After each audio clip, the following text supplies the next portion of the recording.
E-commerce பிளாட்ஃபார்ம்ல உங்க ப்ராடக்ட்ஸ்க்கு views வருது, நிறைய பேர் பாக்குறாங்க, கிளிக் பண்றாங்க, பட் சேல்ஸ் வரலையா?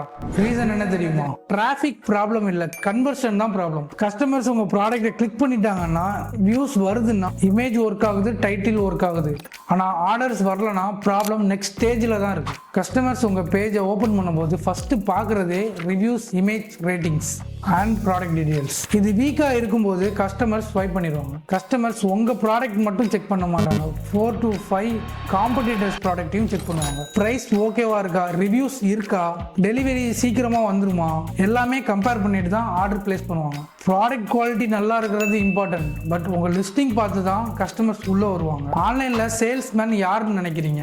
அது உங்க லிஸ்டிங் தான். வியூஸ் இருந்தும் ஆர்டர்ஸ் வரலனா உங்க லிஸ்டிங்கை ஆப்டிமைஸ் பண்ற டைம் வந்துடுச்சு. மோர் இன்ஃபர்மேஷன் நம்ம பயோல கான்டாக்ட் லிங்க் இருக்கு, செக் பண்ணுங்க. அண்ட் இந்த வீடியோஸ் உங்க ஃப்ரெண்ட்ஸ் அண்ட் ஃபேமிலிக்கு யூஸ்ஃபுல்லா இருக்கும்னா ஷேர் பண்ணுங்க. மோர் இன்ஃபர்மேஷனுக்கு நம்மள ஃபாலோ பண்ணிக்கோங்க.